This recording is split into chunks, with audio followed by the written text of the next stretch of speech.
Hello friends, welcome to English grammar stage. Friends, आज की इस वीडियो में प्रेजेंट इंडेफिनिट टेंस के तीनों प्रकार के वाक्यों का ट्रांसलेशन करना सीखेंगे। तीन प्रकार के वाक्य कौन कौन से होते हैं? एक होता है अफर्मेटिव सेंटेंस, जिसको हिंदी में सकारात्मक वाक्य कहते हैं।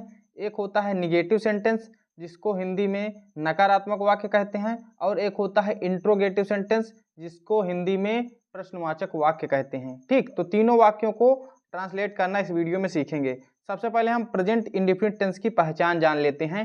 प्रेजेंट इंडेफिनिट टेंस की पहचान होती है जिन वाक्यों के अंत में ता है, ती है, ते हैं, ताहूं आदि शब्द आते हैं, वह प्रेजेंट इंडेफिनिट टेंस कहलाता है। उदाहरण के तौर पर आप लिख सकते हैं, जैसे कह दिया जाए राम घर जाता है ना, इस प्रकार राम घर जाता है। तो देखिए यहाँ पर ता है मिला लास्ट में, तो इसका मतलब ये कौन सा टेंस हुआ? Present indefinite tense. ठीक, ये टेंस की पहचान हो गई। अब हमको तीन प्रकार के वाक्य पढ़ने हैं, मतलब तीन टाइप के होते हैं। एक होता है सकारात्मक, जिसमें ना तो नकारात्मक वर्ड आया हो और ना प्रश्नवाचक वर्ड आया हो।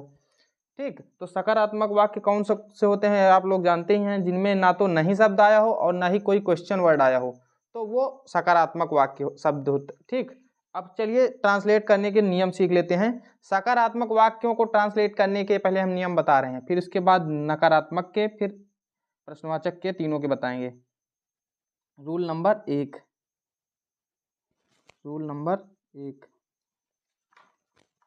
एक वचनकर्ता के साथ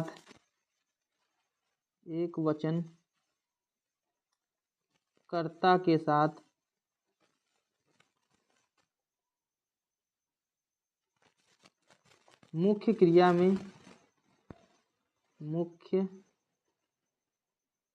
में एस या ईएस लगाते हैं।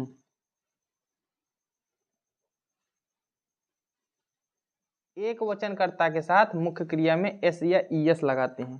देखिए एस या ईएस कब लगेगा, एस कब लगेगा? देखिए अगर कोई भी लास्ट का अच्छा, जैसे मैं एक मुख्य क्रिया ले लेता हूँ, मान लीजिए लिखा टीच मीन्स पढ़ाना होता है। ठीक, मान लीजिए टीच एक मुख्य क्रिया है। अब इसमें हमको मान लीजिए एक वचन कर्ता दे दिया गया। अब हम इसमें एस लगाएं कि ईएस लगाएं?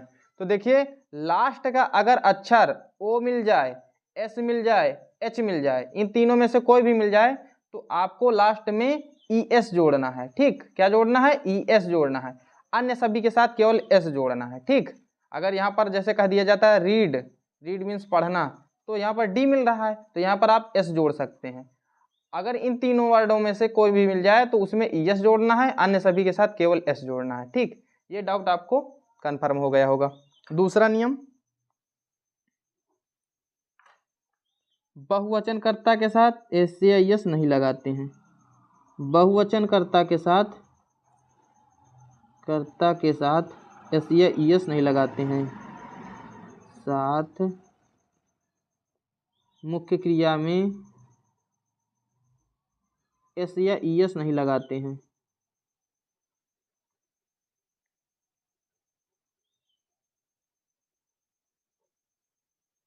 ठीक, इसमें दो नियम हैं। ये अभी हम साधारण वाक्यों का नियम बता रहे हैं। ठीक, अब इसकी सेटिंग समझ लीजिए, फार्मूला कैसे कैसे हमको जोड़ना है। ठीक, तो फार्मूला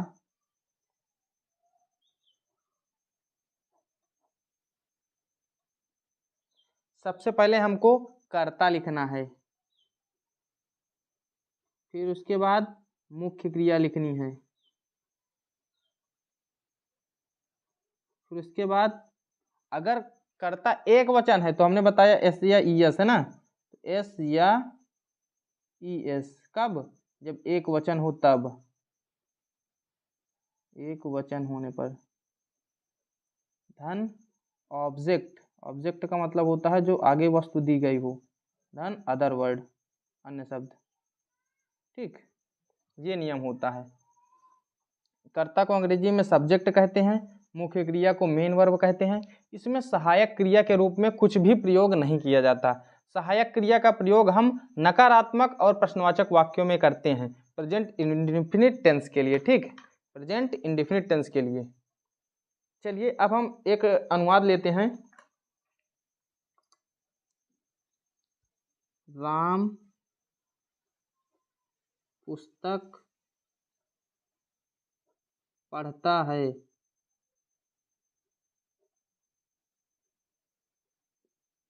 ये देखिए सिंपल सेंटेंस है, बिल्कुल सिंपल सा। अब इसमें क्या करना है, हमें सेटिंग के हिसाब से बनाना है। सेटिंग हमारी क्या दी गई है, यहाँ पर हम पहले जाते हैं राम, यहाँ कर्ता दिया गया तो कर्ता राम है इसमें, तो राम की अंग्रेजी लिख देंगे।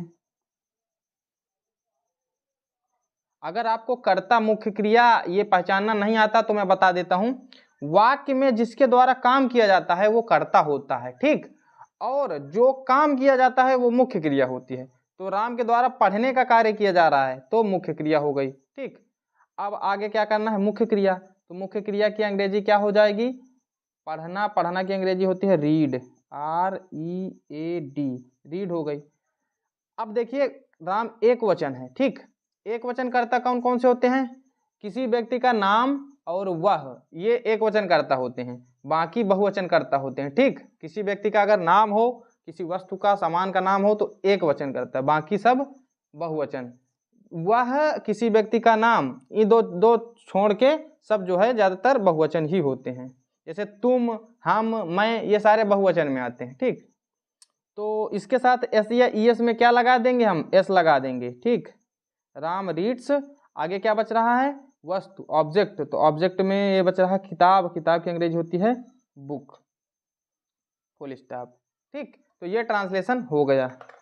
आगे 3-4 और उदाहरण बताते हैं ताकि अच्छे से आपको समझ में आ जाए। दूसरा वाक्य दिया गया है, तुम विद्यालय जाते हो, करता है पहले लिखेंगे, इसके हिसाब से आपको ट्रांसलेशन करना है। तो करता हो गई तुम की अंग्रेजी होती है यू, मुख्य क्रिया जाते हो तो जाना की अंग्रेजी होती है गो। अब इसमें एस या यस नहीं लगाएंगे, क्यों, क्योंकि कर्ता बहुवचन है, तो हमने दूसरा नियम लिखाया था, बहुवचन कर्ता के साथ एस या यस नहीं लगाते, ठीक। तो इसको इसी प्रकार रखा रहने देते हैं।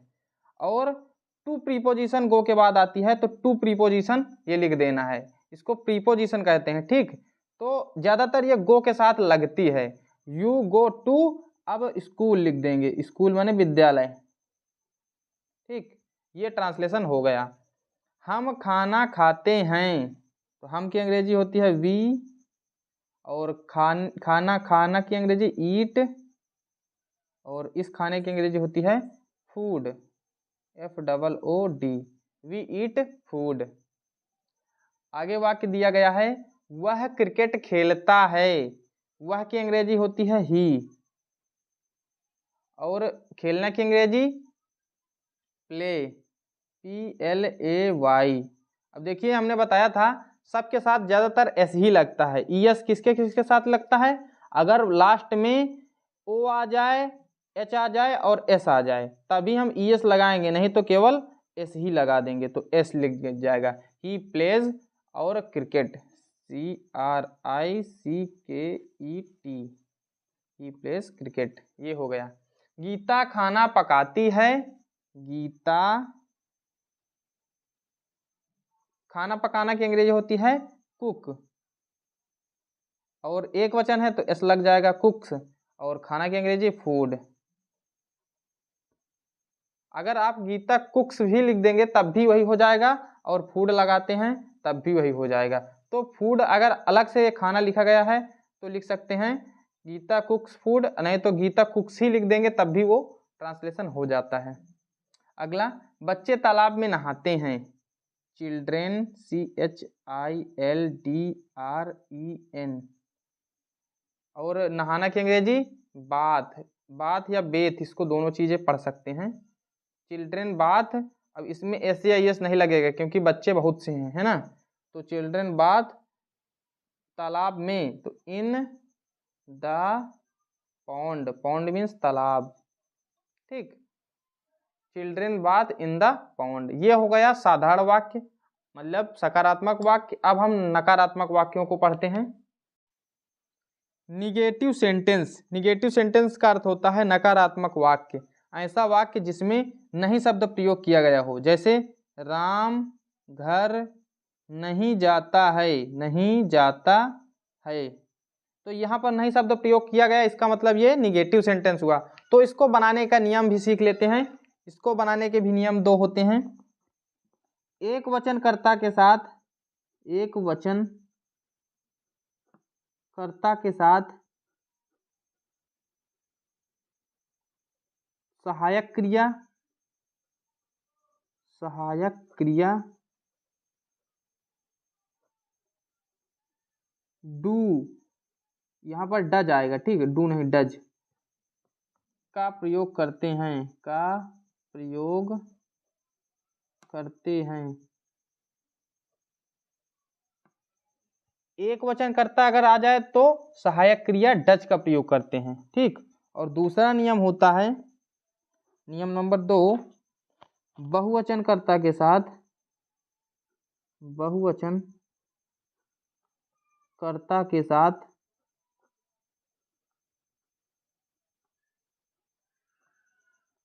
सहायक क्रिया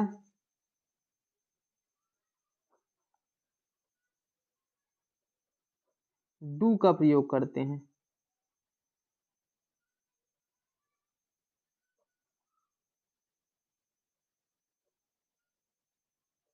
ठीक, अब देखिए डू का प्रयोग करने के बाद या डज का प्रयोग करने के बाद नाट लगाते हैं, तत्पश्चात नाट लगाते हैं। इसको आप दूसरा नियम लिख सकते हैं या फिर उसी के आगे लिख सकते हैं, तत्पश्चात नाट लगाते हैं, NOT नॉट।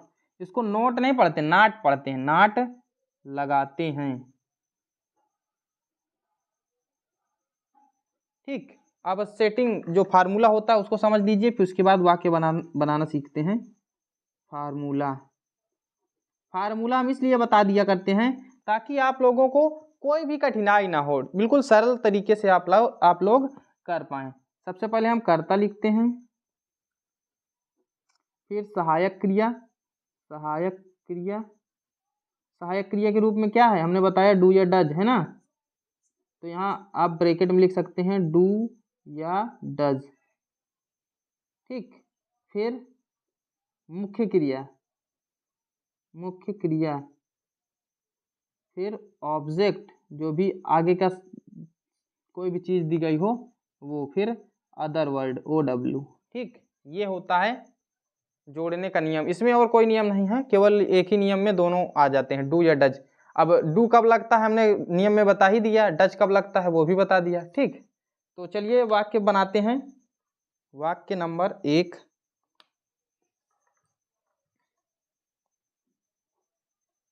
वाक्य दिया गया है, राम पुस्तक नहीं पढ़ता है, राम पुस्तक नहीं पढ़ता है।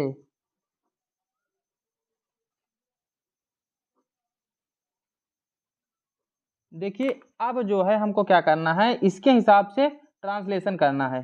तो सबसे पहले हम लिखेंगे कर्ता राम, इसके बाद सहायक क्रिया, एक वचन राम है तो क्या लग जाएगा, डज, DOES, ठीक। हमने ये जो दो नियम बताए हैं इन्हीं के हिसाब से हमको डू या डज का प्रयोग करना है।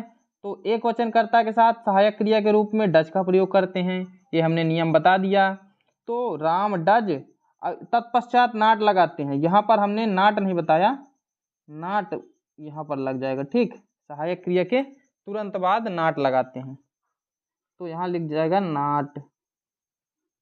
फिर उसके बाद मुख्य क्रिया पढ़ना, तो पढ़ना की अंग्रेजी क्या होती है, रीड, READ। अब इसमें SEIS जोड़ने की जरूरत नहीं है क्योंकि ये नियम इसमें हो गया है, ठीक, डू या डज में हो गया है। तो इसको आप अब भूल जाइए कि मुख्य क्रिया में SEIS लगाते हैं, केवल डू या डज यहीं से हो जाता है सारा चीज़, ठीक। अब आगे क्या लिखते हैं, पुस्तक की अंग्रेजी होती है book, Ram does not read book, ये हो गया ट्रांसलेशन। दूसरा वाक्य, वह क्रिकेट नहीं खेलता है, वह क्रिकेट नहीं खेलता है, खेलता है। तो इसको बनाएंगे, ही डज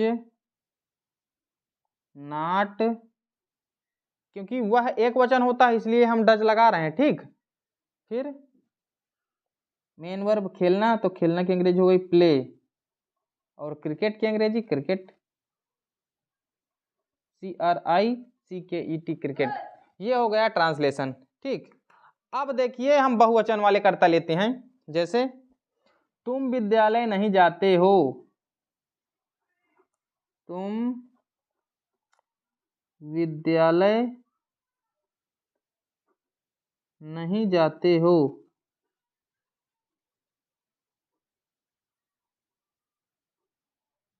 और एक लागा लिख देते हैं चौथा,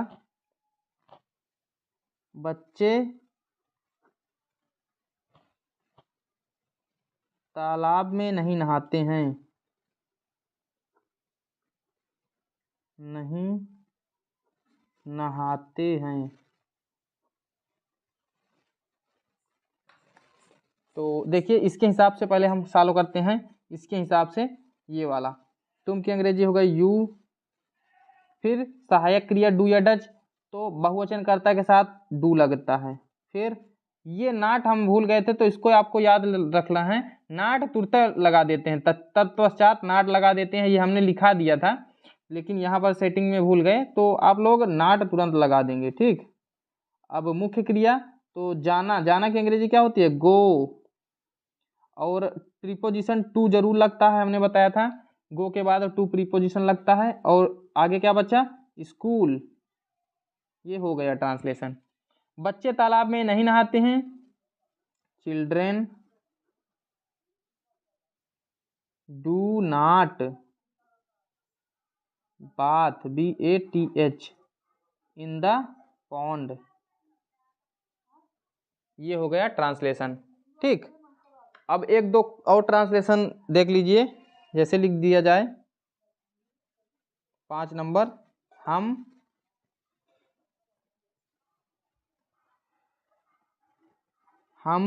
क्रिकेट लिख चुके हैं, हम लिख देते हैं हम बाजार नहीं जाते हैं, नहीं जाते हैं।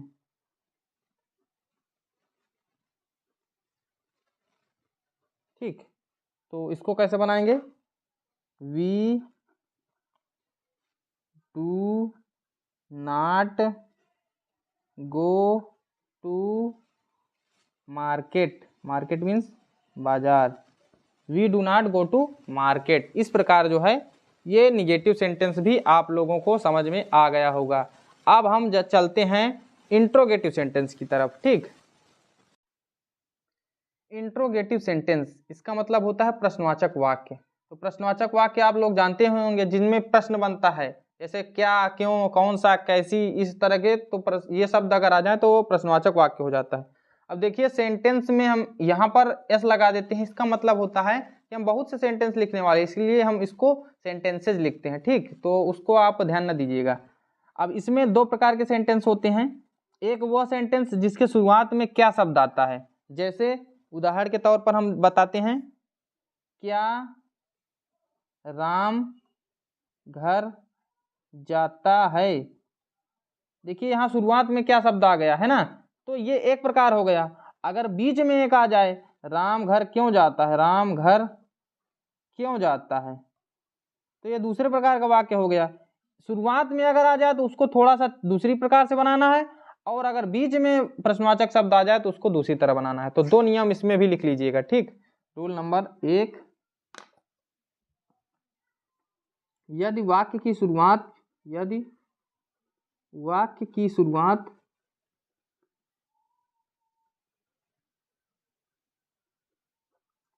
क्या शब्द से हो,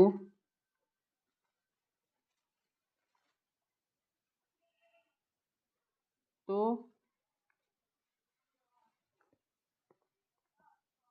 सबसे पहले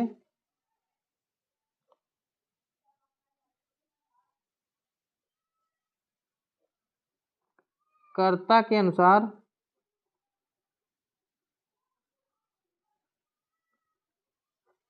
सहायक क्रिया लिखते हैं, सहायक क्रिया लिखते हैं।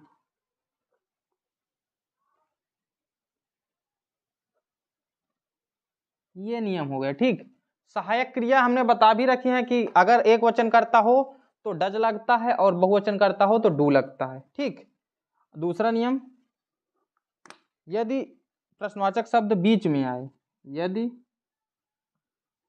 प्रश्नवाचक शब्द बीच में आए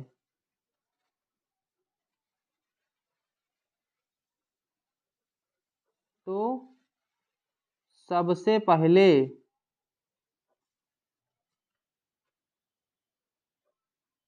उस प्रश्नवाचक शब्द की अंग्रेजी लिखते हैं, उस प्रश्नवाचक शब्द की अंग्रेजी लिखते हैं।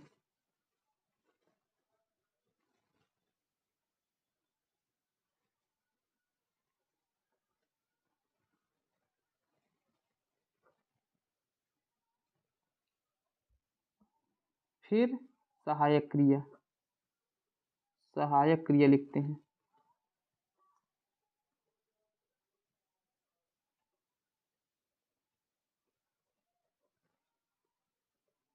ठीक, सहायक क्रिया उसी तरह कर्ता के अनुसार ही आएगी। ये दो नियम हो गए। अब दोनों नियम के आप वो समझ लीजिए फार्मूला, फार्मूला नंबर 1, अगर पहले टाइप का हो तो पहले आप लिखेंगे डू या डज। ठीक, फिर कर्ता, कर्ता को अंग्रेजी में सब्जेक्ट कहते हैं। फिर मुख्य क्रिया, इसको कहते हैं मेन वर्ब। फिर ऑब्जेक्ट, जो भी वस्तु दी गई हो आगे। फिर अन्य शब्द, अदर वर्ड। ठीक, अब दूसरा नियम, दूसरे नियम में कोई झाम नहीं है, बस इसी को याद कर लेना है। उसके आगे जो है ये जो नियम दिया गया है यही लिख देना है, लेकिन ध्यान दीजिएगा यहाँ पर आगे प्रश्नवाचक शब्द की अंग्रेजी लिख देनी है, क्वेश्चन वर्ड की अंग्रेजी। ठीक, और सारे नियम उसी प्रकार रहेंगे जैसे इसमें पहले वाले में रहता है।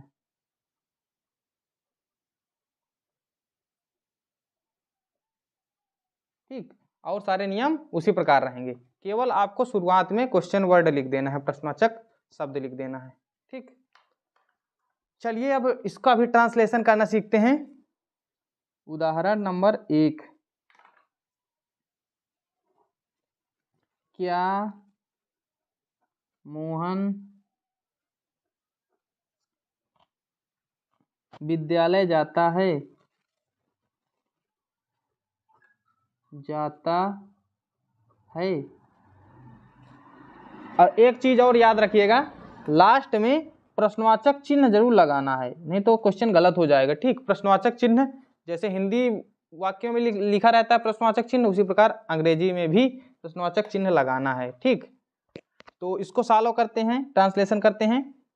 देखिए पहले टाइप वाला है तो सबसे पहले क्या लिखेंगे, डू या डज, तो कर्ता के अनुसार लगाएंगे। मोहन एक वचन है तो डज लग जाएगा। फिर कर्ता मोहन।